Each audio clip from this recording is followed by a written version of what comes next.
government officials, colleagues, Bahamians far and wide, near and wide, good afternoon. Thank you for gathering for this special press briefing. First of all, we are grateful for traveling mercies of the God Almighty and that we arrived safely from London this morning. It's been a long day, and so we're going to definitely not hold you up. I know you have deadlines as well. We've had a successful week in Glasgow, Scotland, as well as in London on behalf of the Bahamas. You would have seen it yourselves thanks to the great coverage of our media, local and international, who've done an excellent job capturing what was happening at COP26 and the importance of it to the Bahamas. And so now we're going to invite the Honorable Prime Minister to come and address us and to give his remarks following the week-long deliberations in Europe. The Honorable Prime Minister will come. Ladies and gentlemen, the Prime Minister of the Commonwealth of the Bahamas.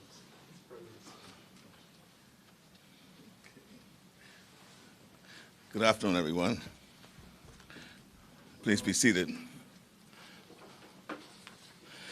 Ladies and gentlemen, good afternoon.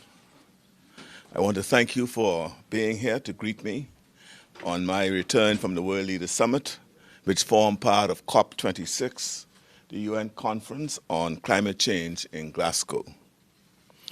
As you are all aware, the world gathered at COP26, and the world was watching.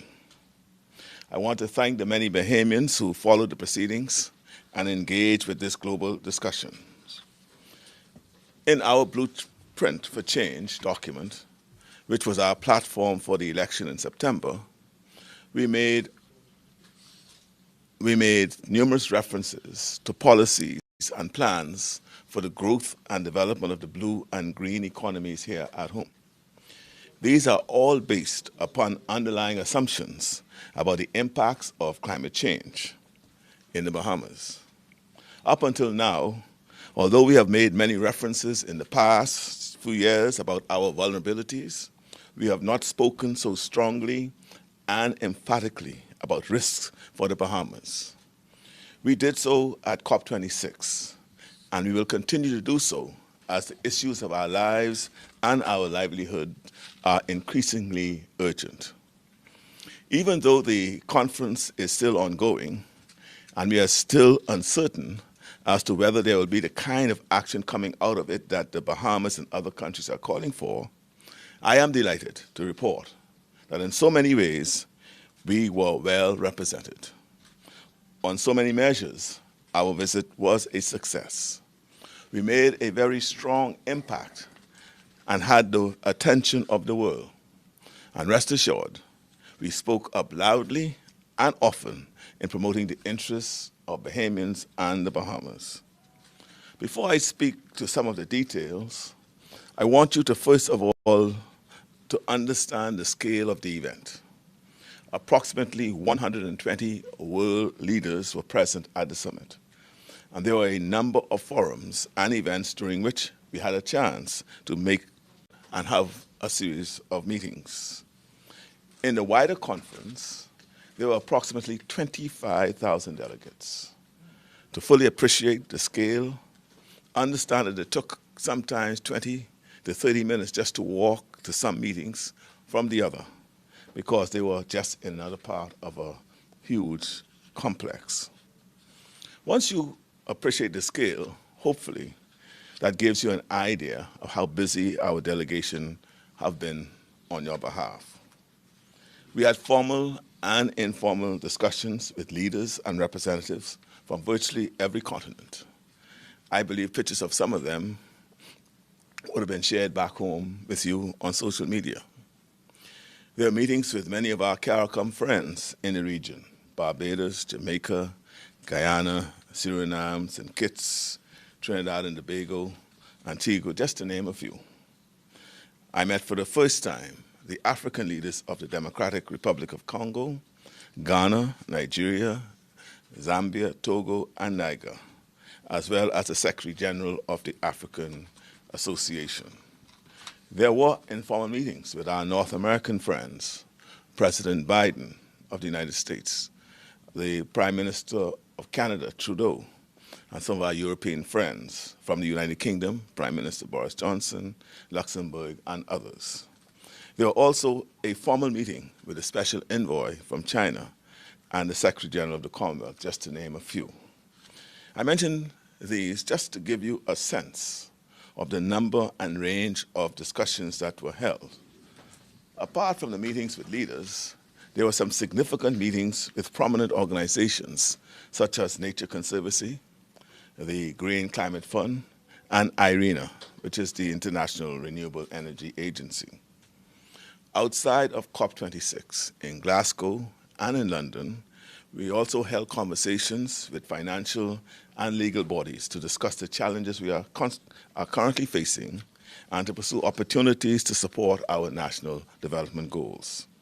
We explored ways of securing financial support to help our current fiscal situation, especially in relation to the management of our debt and driving economic growth, technology, and other support, and also the need to improve our infrastructure and defenses against the adverse effects of climate change.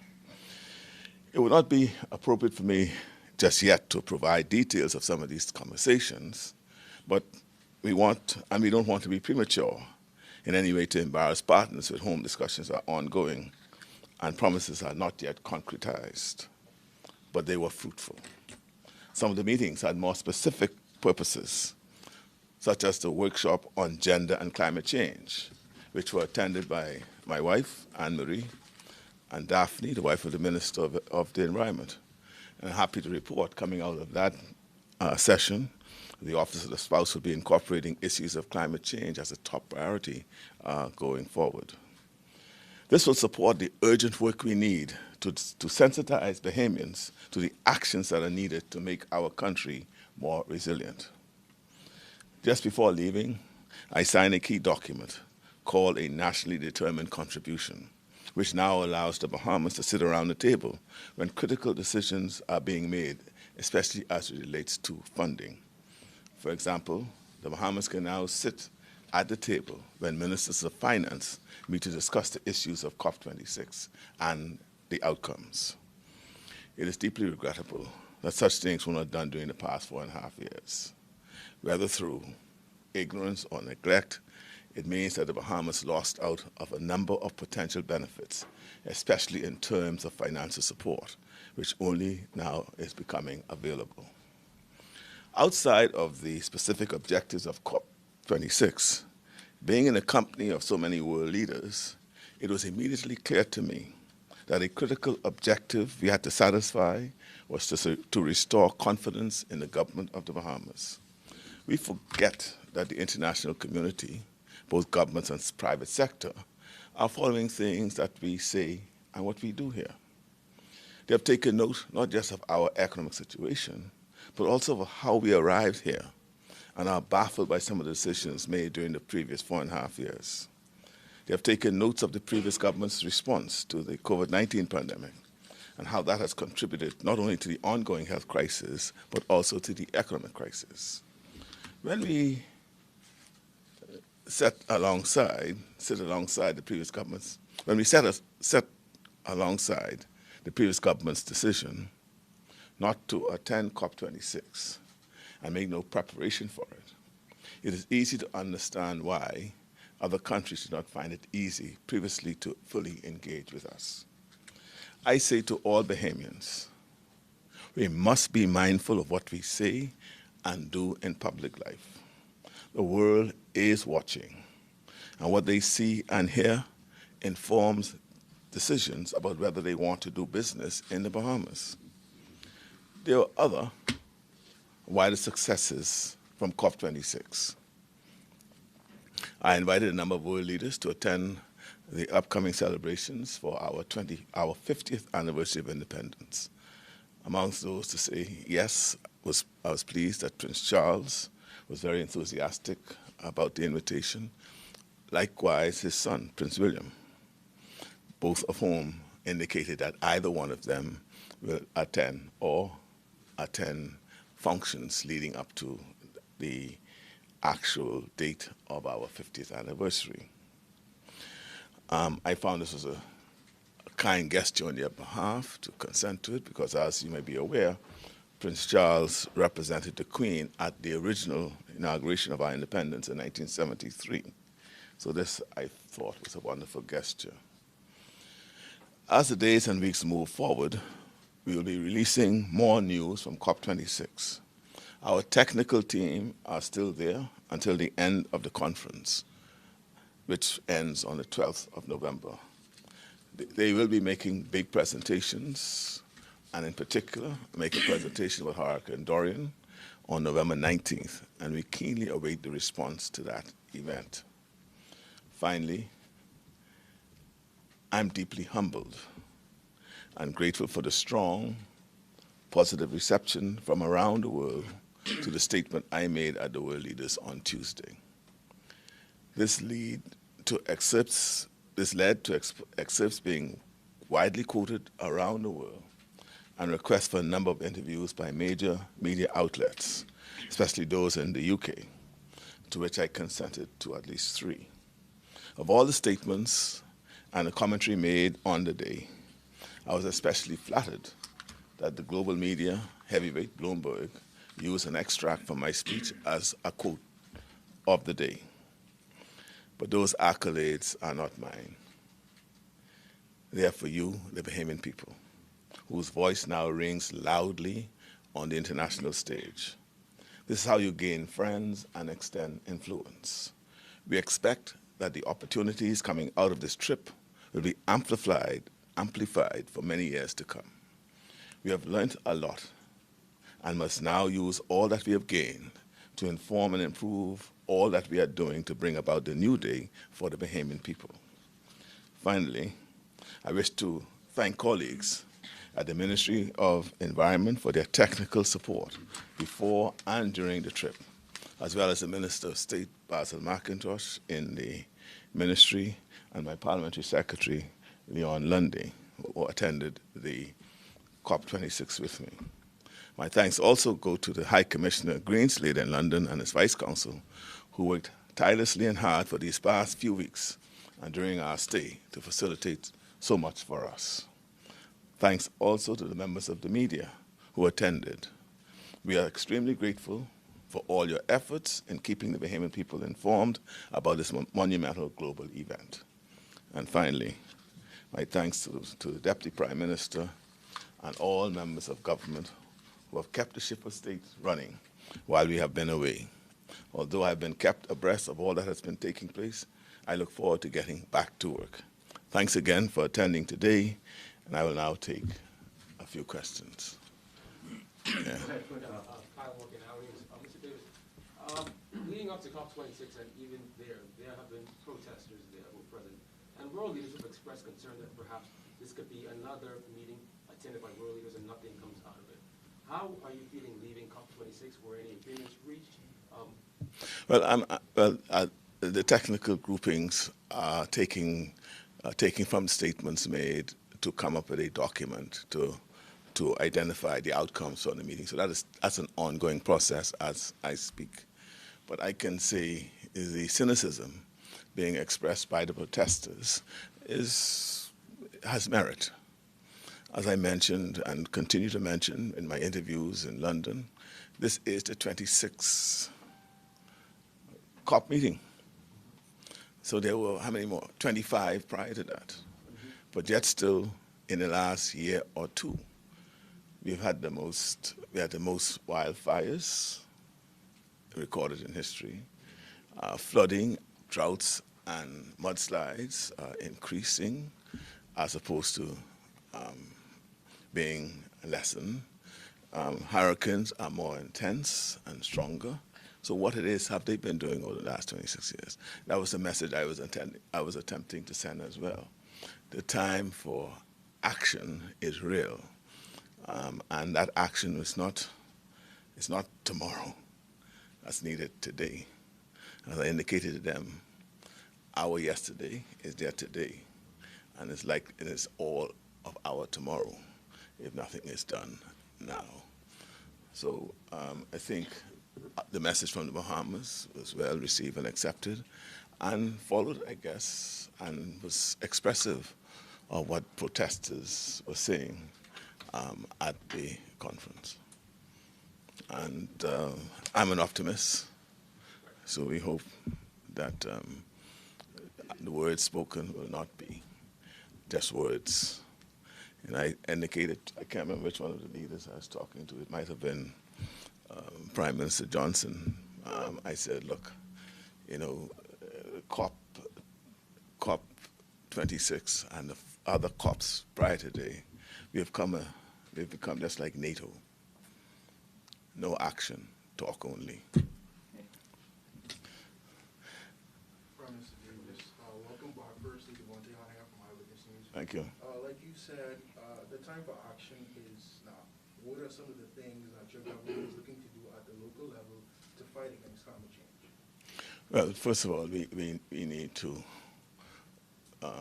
be able to adapt and mitigate against it.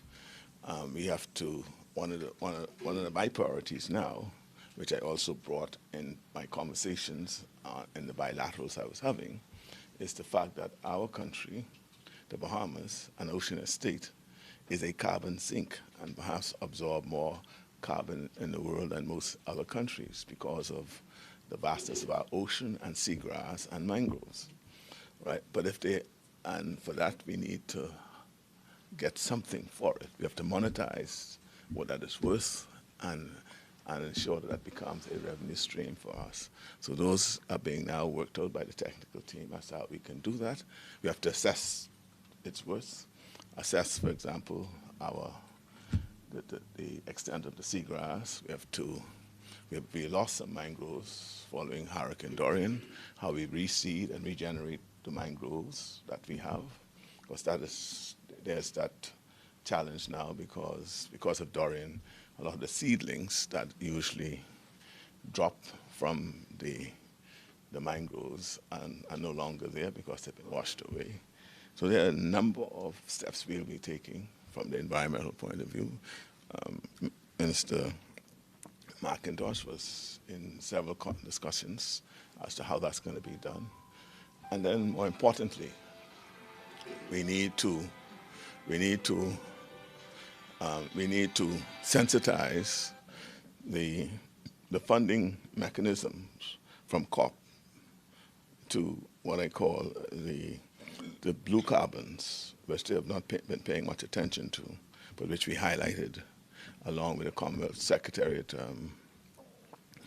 Secretary General Mrs. Baroness Scotland, who he said, look, because we are ocean states, their efforts have been more terrestrial, the terrestrial carbon as opposed to the blue carbon. We are concerned about the blue carbon. They're not there yet, but we think following this meeting that that will become a priority, and that's a priority for us to pursue. We have to build resiliently, and that is so going forward, our infrastructure to take into account the consequences and impact of climate change. So we have to build to mitigate and build to adapt. And they will be our priorities. I'm sorry, Mr. Prime Minister, I'm wondering if you can expound on any strategy that the Caribbean may be forging going forward. There was, of course, that photo of Prime Minister Motley hand in hand with President Biden. I'm just wondering as well which countries' bodies may seem most invested in working with the Caribbean, especially when you make references to the refugee status that some persons may be rendering if things continue the way they've been going. Yeah, but again, like I said, that we have to be proud that our voice was heard, and we pointed out what the challenges will likely be. Like I said, for us and most of countries like ourselves in the Caribbean, if we are lucky, we'll become refugees. That means some country might take us. If we are unlucky, the consequences of Dorian will be upon us. How many more lives we'd lose, and we'd probably be wiped out as a nation. Insofar as nations and their priorities, part of the challenge I sense, and which I explored with the Daily Mail when we had an interview, is not about what has happened. Is sometimes we think it's political will. But I think I raised a new issue. I think it's more political change. Because as government changes, the priorities of government changes. And not not all administrations are as sensitive or in tune to the consequences of climate change. So, for example, as I said to President Biden, they're just now re-engaging, and there's still some skepticism about the engagement, because yes, he and his team, and not all in the Democratic Party, are as gung-ho as he is in what he would like to see an attempt to get done in respect to not only assisting the world, but also in his own country, where wildfires and torrential rain and flooding is becoming an issue. But not everyone is buying into it. So even at world leaders, we are discussing, well, look, this is you, President Biden. What about one or two of your progressive Democrats and or the more conservative Democrats, when their voice is more influential than yours? And so that is the challenge that the Americans are having. But we do know that they have re-engaged, and there's no doubt that President Biden is clearly committed to getting something done and doing something. And so that I'm satisfied of. The question is, how does he get it over across the finishing line? We hope that he does. Insofar as other world leaders are concerned, as I indicated, yes, they have recommitted, as they have done over the many other meetings. Let's hope this time that commitment will not just stay with them, but they have to find a mechanism where the response to adaptation and mitigation are not just purely what the political agenda might be, but this is a global agenda that has to be embraced by all, and not just some. We'll take two more questions. With the Bahamas' role and I guess its forward movement in the climate change fight, did the country's relations in oil drilling come up in these bilateral conversations? And what is the government's, I guess, decision moving forward as it navigates, leases that have already been given for oil drilling in this country? Well, as far as I'm aware, there are no extant oil drilling leases going forward. The question of oil drilling did come up. There is an understanding that the elimination of fossil fuel completely may be a pipe dream and or nothing that we'll see in our lifetime, but it's something that we all will be moving towards. So you'll hear them talking about alternative energy, but they don't ever talk about what they call the net zero, which is now a new term they're now adopting to see where a country will get to net zero, meaning eliminating fossil fuel altogether. But no one is talking about it now. Can't be done now. They see that 20, 30, 50 years in the future. And so for us, we are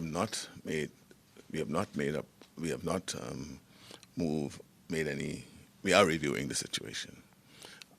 And we are moving towards monetizing our carbon credits, so that at the end of the day, that if we need new revenue streams of revenues to provide the services that our people need, and I could get it from the monetization of my carbon credits, there's no need for me to look at drilling.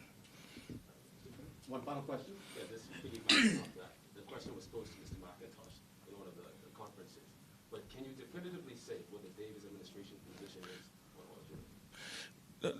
And you say definitively, what do you mean? I mean, Are you for it, support it, against it? No, well, see, first of all, to say whether I support it or not, we have to understand what you mean when you say oil drilling, right? There are two aspects to oil drilling. Are you talking about the exploitation after the drilling, or are you just talking about drilling to see whether it's there? Well, both in this regard. Well, in this regard, I am not in any definitive position now to say, but as I speak, having come from the COP conference and having had conversations with world leaders, having had conversations with technical people, I am minded not to allow oil drilling or oil export. And for certain, at this time, I'm not prepared to move to oil exploitation. Because you could drill, cap, and monetize. You could drill and exploit. Exploitation is something that I'm not, with the world going the way it is, I will be going with the world. All right, thank you. Colleagues, thank you very much.